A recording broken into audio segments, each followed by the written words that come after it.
여러분, 상속주택이나 농가주택에 대한 종부세 폭탄 여러분들 많이 경험하고 계시죠? 상속이 되면 말입니다. 이게 1가구 2주택이 돼서요. 거기에 대한 세금 다주택자로 내야 됩니다. 농가주택도 마찬가지예요. 아버지에게서 상속을 받았던가 그렇지 않으면 내가 차제에 시골에 가서 살겠다 하면서 시골에다 집을 하나 사놓은 사람들 여기 마찬가지로 2주택자입니다. 그렇기 때문에 다주택자의 세 부담을 해야 됩니다. 그러면 세금이 진짜 장난이 아닙니다. 진짜 장난이 아니에요. 세금이 어느 정도까지인가 하면 말입니다. 이게 다주택자로 되느냐 아니면 1주택자로 되느냐에 따라서 세금 차이가 어마어마합니다. 이거 없애주겠다는 거예요. 이거. 여러분 이거 한번 보세요. 상속 1주택자 간주시의 감소액입니다. 물론 5,603만 1,531원이 되는데요. 5,600만 원이 줄어든다는 얘기잖아요. 줄어든다. 2주택자가 아니라 1주택자로 하기 때문이에요. 5,600만 원이. 그럼 어떤 조건에서 5,600만 원이 줄어드느냐? 여러분 이거 한번 보세요. 서울 송파구 아파트 올해 공시가격 17억 원, 작년 공시가격 15억 원, 단독 명의로 15년 이상 소유한 65세예요. 65세 1주택자예요. 이 1주택자가 올 1월에 경기도 단독주택 9억 5천만 원입니다. 공시가는 8억이고요. 상속을 받았을 경우를 상정한 겁니다. 쉽게 말하면 서울에 송파에 집이 한 채 있는데 15억짜리 공시가 15억짜리 집이 한 채가 있는데 저기 경기도에 공시가 8억짜리를 상속을 받았어요. 공시가 8억짜리를. 그러면 이때 적용이 되는 세금은요. 자, 현행은 다주택자입니다. 기본적으로 2주택자예요. 그렇기 때문에 종합부동산세도 1.2%에서 6%를 적용하는 다주택자 기준을 합니다. 게다가 다주택자는요. 기본공제를 6억밖에 해주지 않습니다. 당연히 고령자 공제 없고요. 장기 보유 공제 없습니다. 게다가 올해 공시가격 적용을 합니다. 그러면 공정시장 가액 비율이 여러분 100%까지 적용을 하면 이분 같은 경우는요. 5,738만 5,131원을 내야 됩니다. 엄청납니다. 그런데 이게 정부가 개편을 한다. 이건 상속주택이니까 3년 안에 팔으면 돼. 그러면 1주택자야. 이렇게 간주했을 때는 1주택자로 간주합니다. 1주택자로. 지금까지 2주택자로 간주하고 있거든요. 그러면 1주택자로 간주하면 세율이 0.6%에서 3%예요. 낮아집니다. 게다가 기본공제도 6억이 아니라 1주택자 기준이니까 11억까지 올라갑니다. 여기에다가 고령자 공제 20% 당연히 있고요. 장기 보유 공제 50% 당연히 있습니다. 게다가 공시가격 적용도 작년 공시가격 적용을 합니다. 그리고 그렇게 되면 공정시장 가액 비율 과표 기준이죠. 75%에서 결정이 됩니다. 그러면 135만 3,600원만 내면 되는 거예요. 충격적이죠. 제가 봐도 충격적입니다. 제가 봐도.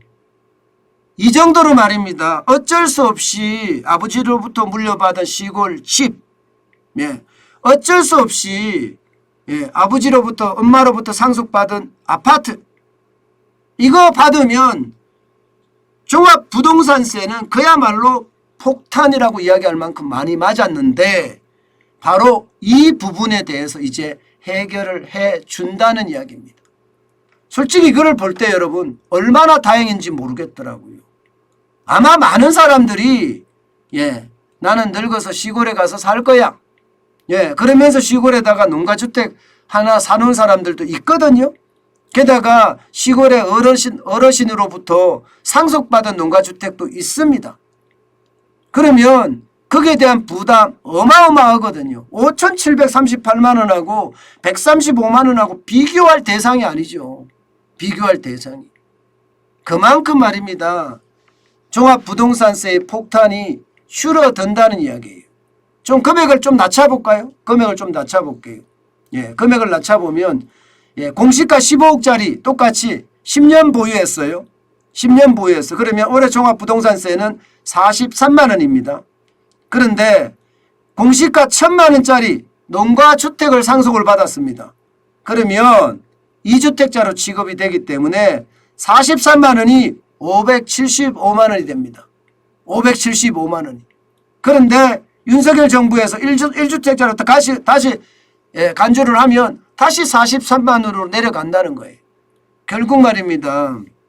예, 결국 농가주택에 대한 것은 그만큼 부담감이 적어졌다 이렇게 생각할 수 있습니다. 이게 시골 사는 사람들 입장 그리고 지방자치단체의 어떤 입장을 보면 말입니다. 여러분 이거 굉장히 합리적인 조치라고 이야기합니다. 당장 생각을 해보세요. 뭐 저만 하더라도 뭐 시골에 땅이 아버지 집이 있죠.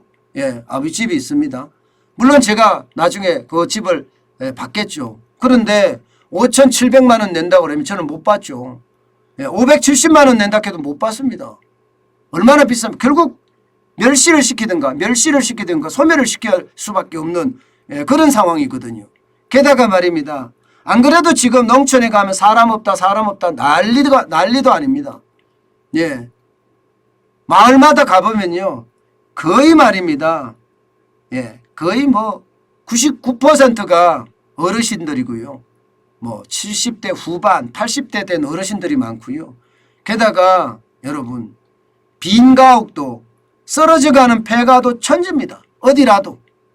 예, 이렇게 되면 농촌의 발전은 고사하고요. 오히려 말입니다. 농촌이 더 무너지는 최악의 상황까지 있다. 이렇게 이야기들이 나왔었거든요. 그런데 농가주택을 하나 가진다고 해서 이게 2주택자로 포함을 안 시킨다고 하면 아마 많은 사람들이 저는 시골에다가 집을 하나 지어놓고 말입니다. 농가주택으로 활용하고 필요에 따라서 말입니다. 농촌의 발전에도 기여할 수 있는 그런 구조가 되지 않겠느냐 저는 그렇게 생각을 합니다. 결국 농가주택을